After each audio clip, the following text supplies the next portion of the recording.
everybody. It's the Morning Momentum. I'm Ethan, and this is... What's up? I'm Richie. There were some comments previously, apparently... Would you stop? ...that... I'm just going to address the situation, man. Dude, it's such a bad situation, though, but it's hilarious. That's why I'm addressing it. Go ahead. There have been some comments that I sound like I'm 12 in last week's podcast. And for the record, he's 13. So... I don't know what to say about that, but you guys were wrong. I'll be 13 in May. 13 in May. Get it right, people. I don't know. We EQ'd the mic. Hopefully that helped. If it didn't, then I guess I just have to think about some things for a little bit. I just don't think you're hearing yourself for who you really are. Maybe. Should I talk like this?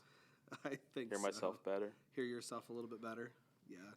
Nobody likes to hear themselves on the microphone. You ever know? It's like yeah, TV. I do notice that. Like, do you like to watch yourself on TV? Mm-mm. I think the most awkward thing, check this out. This is the most awkward thing for me, okay? Mm-hmm. It's when we do watch parties, and I'm sitting in a room of people that are worshiping and listening to the message that I'm preaching. Like, it's so That's awkward. Happened to you? Yes. Like, what do? Do you sit there and take notes of your own message? You could. Maybe you'll Preach! hear something you didn't hear the first time. Preacher. Be really supportive of yourself.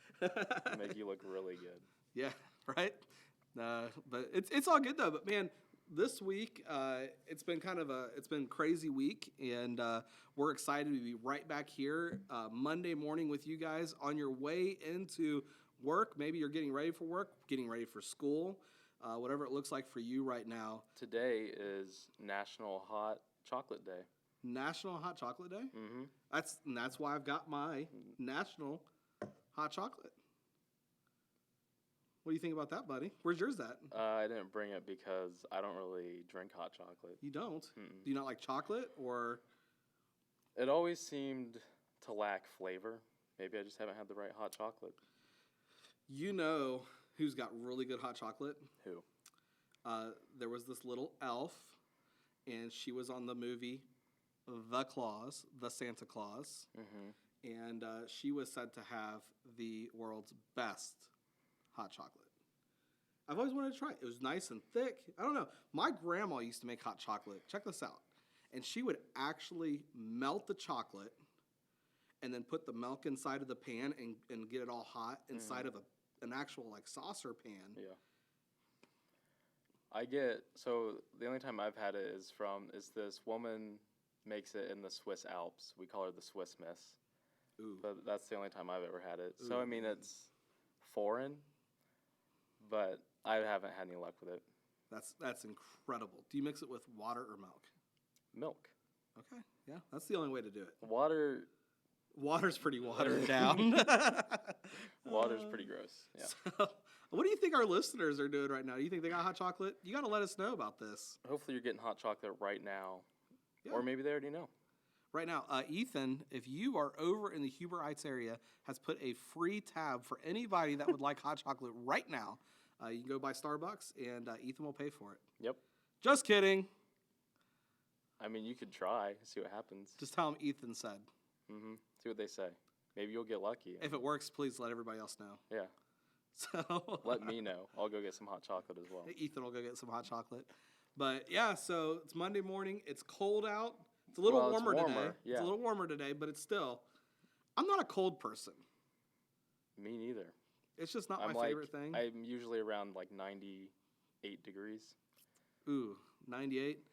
My life lives at about 99.1. I found out. Living on the edge. It's living on the edge. That's pretty crazy. I know. It's insane. But I don't know. But I'm pretty excited about things right now. And so this past couple weeks at the church, we've been talking about Elijah. And I think it's been such a cool passage for me just to be personally going through. Yeah. What have you thought about it all? I think I've been getting into it a little bit more as well. I actually did like a short devotion thing on it at school. So it allowed me to get into it a little bit more and kind of think about it. But I've always heard like the story of the sacrifices. Like I always heard that story. But what comes after is so much more important, I think, and kind of how Elijah reacts to this kind of threat message from Jezebel and how he takes it very harshly and kind of he gets to a very low point, and it's kind of how God responds and is there for him in that moment versus kind of what happened before with the sacrifice. I never really read as much into it as I did here previously. Yeah, I think the coolest part of that, I don't know, like I just think it's pretty awesome that God didn't just give him food, but like literally baked it fresh for him. Yeah. Like I think there's nothing cooler than to know that God like works in that way. You know what I mean? Giving him like the good stuff. Yeah. Not just some stale bread. Yeah, it wasn't like, here, just eat some of this. This will get you by for a little bit. It was like, here. Like fresh sourdough bread. Yeah. Yeah. Baking right there. Right next to Right him. on time. Finishing baking right on time as he turns over. Yeah. Yeah. The only thing that Scripture was missing was the butter. Like, what if it was like, and he woke up and he looked up and it was fresh baked bread, some water, and some country crock butter. Country crock? That's my go-to. Now, I know not everybody's into that. That's right. What are you? Are you a stick of butter guy?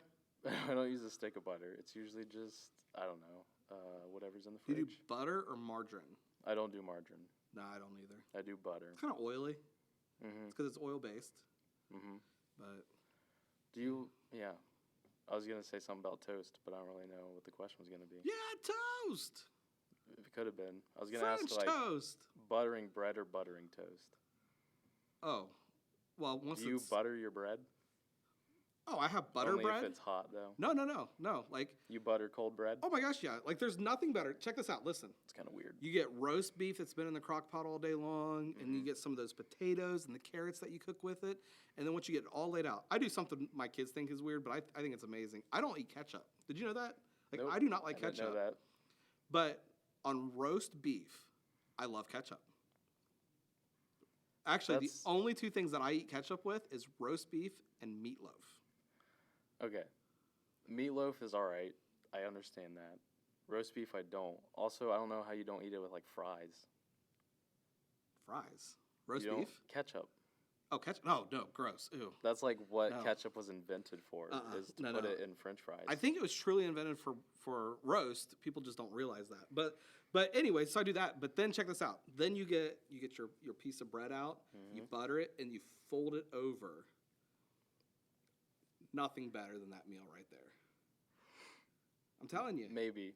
I'll tell you what, I've had that exact meal before. Have you? Okay. Yeah. With the ketchup?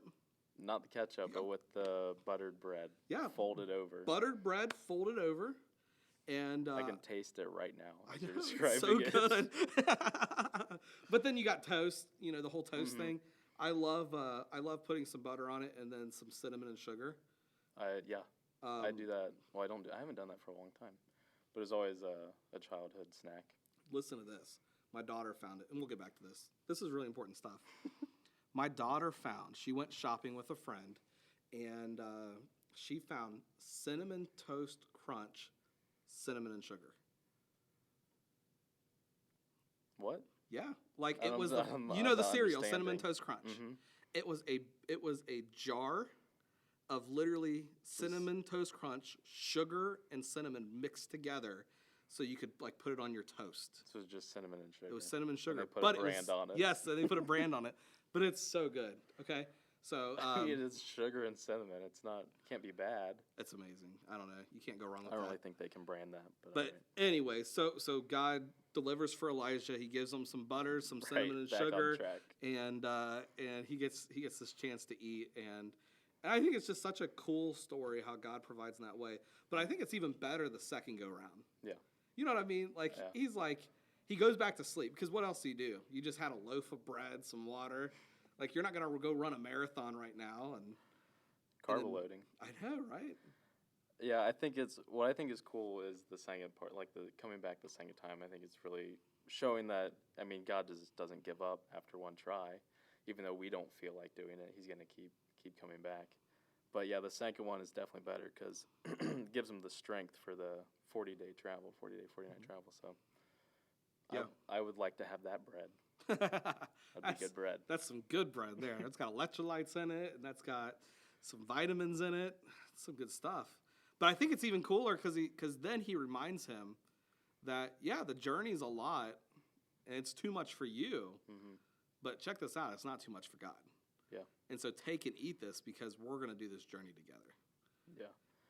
I think that, yeah. I mean, that's like the most important thing is to recognize that you're not up to this journey just by yourself. Yeah.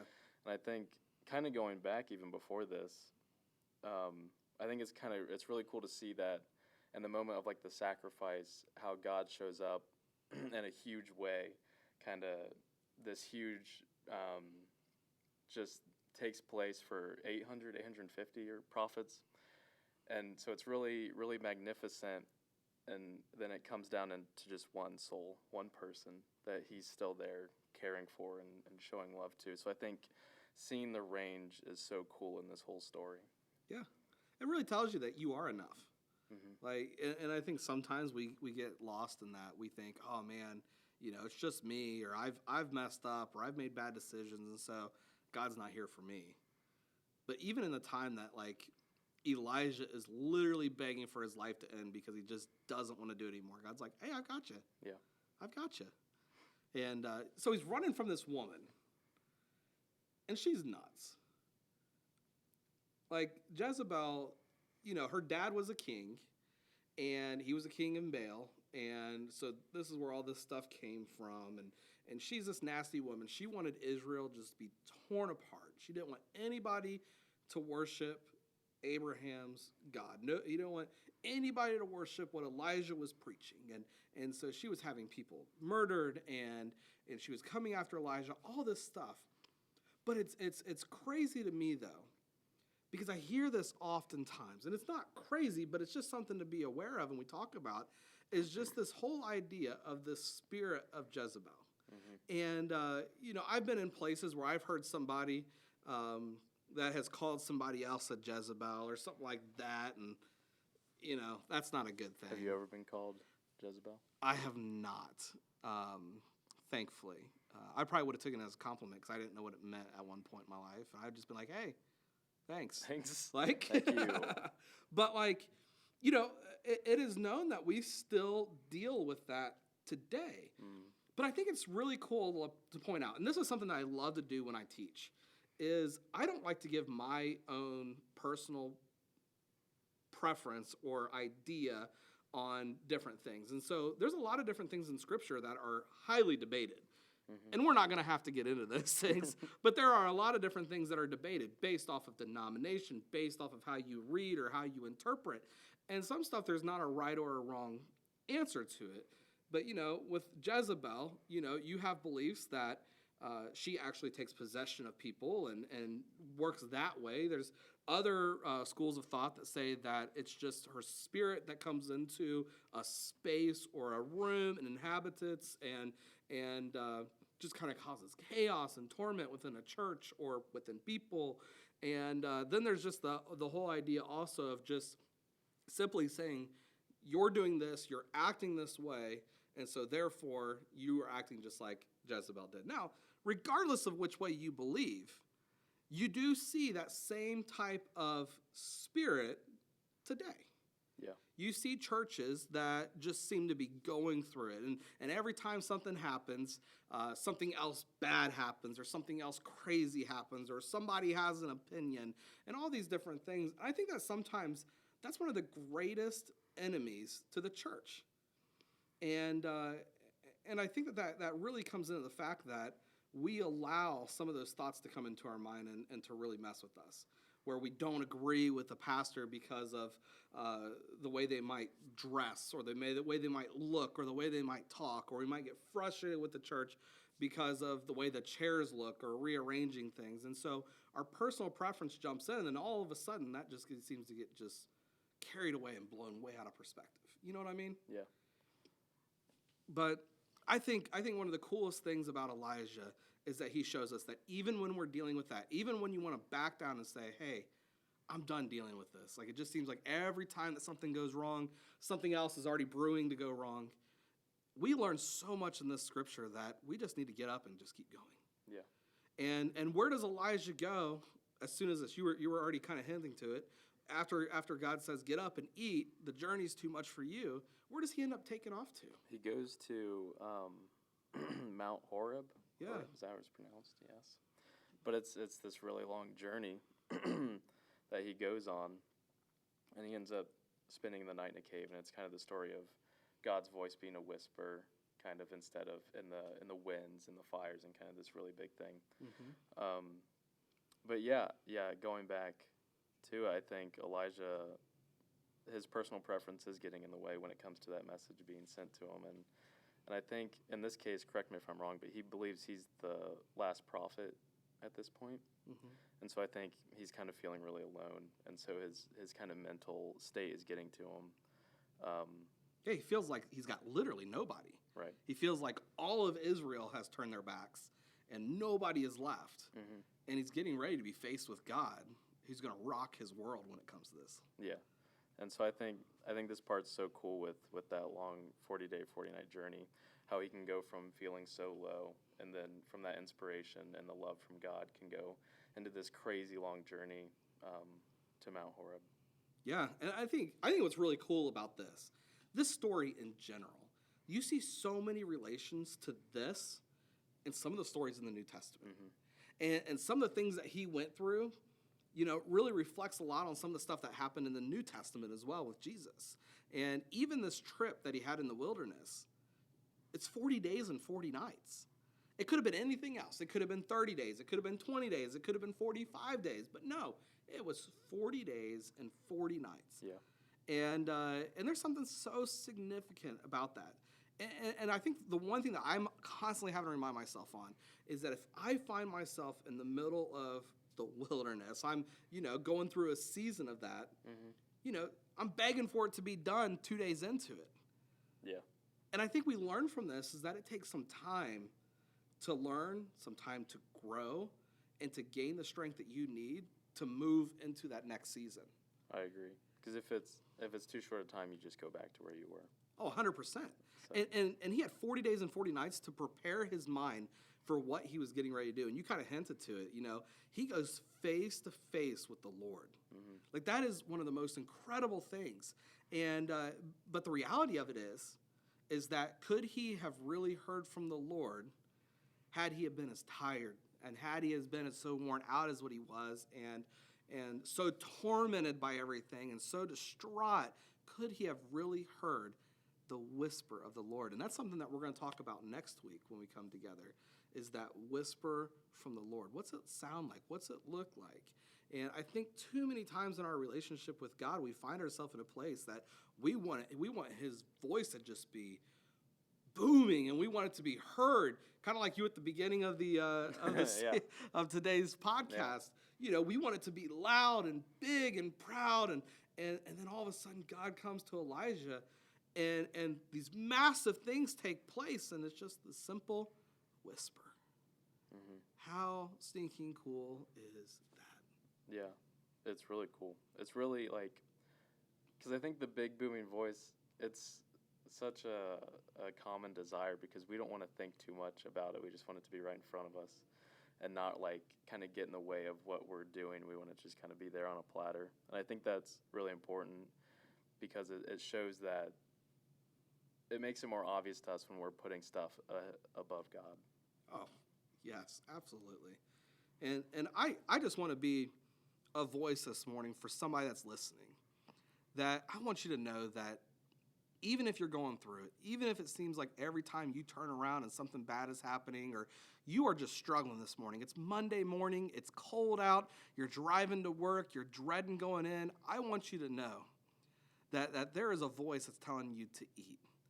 And I'm not talking just food, but I'm saying God is talking to you saying, hey, get into my word, spend a little bit of time talking to me today, and watch what I can make happen. And we had a guy this week in our men's group that made this statement, and he said this, that his life is surrounded by a bunch of I can'ts. And if he would simply change that perspective from an I can't to an I can, then your entire world can change. Yeah. You know what I mean? Yeah, it's the motivation. It's easy to say the I momentum. can't. Yeah, it is. It's the momentum. Yeah, it's easier to say I can't than I can because you start to doubt yourself if you really can. So why even try it? But you can't get anywhere if you don't try and learn from it. So Yeah. switching it to I can and believing in yourself and knowing that God is there with you and has you is the big part. Yeah, I think that's awesome. And just like Ethan just said, take this momentum that God has given you, take the word that he's given you, the word that he's breathing into you, the word that he might be whispering to you. And this is your time to make a big week out of this. We believe in you. We know that you are going to have a great week. Don't allow the I can'ts to get in your way. Remember to continue to go back to, I can do this. I can do this. I can do this because I've got Christ in my life. Mm-hmm. And I'm going to tell you something. If you're listening to this today and you said, hey, I don't have Christ, I don't even know a thing about this, I want to encourage you to not take another day. And there is not a greater commitment in your life than accepting Christ into your life. And that can be done a couple different ways, but the easiest way is as simple as this. All you got to do is repent, which means I ask for forgiveness. We all make mistakes. Even me. Do you make mistakes, Ethan? I do. Constantly we make mistakes. I can't even imagine that you make mistakes. I know, right? It's crazy. That's pretty hard to believe. He's full of it. All you got to do is ask for forgiveness from that stupid stuff that you do. And then you got to proclaim that Jesus is your Lord and know that you have just been accepted into his kingdom. And I think that's like the coolest thing because you go from all these nasty names that you place on yourself or others placed on you to all of a sudden having this name as being a child of God. And I want you to hear that this morning, that you are a child of God. And we love you, we appreciate you, and we know that you are going to have a big week this way because you can do this. Yeah, I believe in you. Yes, we believe in you. So take the momentum, make it a good week, and we will be seeing you on Friday. And Wednesday. Yes. Pastor Doug Doms will be his podcast will be out, and that can give you a little bit more motivation to get through the week and give you some insight on kind of growing your relationship with God. Absolutely. And you can catch these podcasts a couple different ways. You can go to YouTube and search at The Movement 937. You can also go on Spotify. You can go on Apple Podcasts. You can go on Amazon Podcasts, Buzzsprout, any podcast service, and you can find us. And it's as simple as this. You got to search for our podcast, The Morning Momentum, and it'll pop up. Or if you're looking for Pastor Doug's on Wednesday mornings at 7 o'clock, you can go back. If you're not here at 7 o'clock, you're sleeping, whatever, you go back and listen to it later. But you can search for the Wednesday Shift, and you will be able to find those podcasts as well in the exact same places. You can listen to it on any smartphone, any computer, any device, on your way to work, while you're sitting in the bathroom, whatever it is that you might be doing, you can go ahead and participate in this. And we would love to hear from you. So go to movementchurch.community/go, and we'd love to connect with you. Let us know what you think, and if you have any questions, and we'll come back and answer those for you on next Monday morning. So we will talk to you later. This is the Monday Morning Momentum, and I'm out. You out? I'm out of here. I'm out of here. Be See you back guys. Friday.